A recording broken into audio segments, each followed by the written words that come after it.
You definitely work up a little bit of a sweat when you walk up B Street. It's no joke.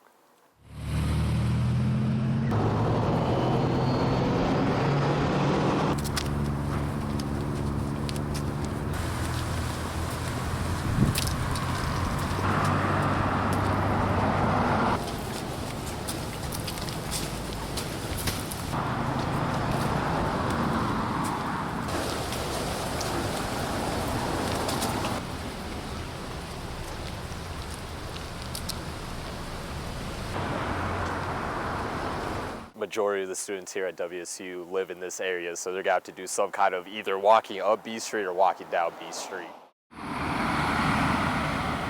You hear the cars passing by when you're coming up here, and then if people are having a talk with someone they know, you hear those, or the crunchy of the leaves. Kind of depends on the season. Winter, you're gonna hear the snow.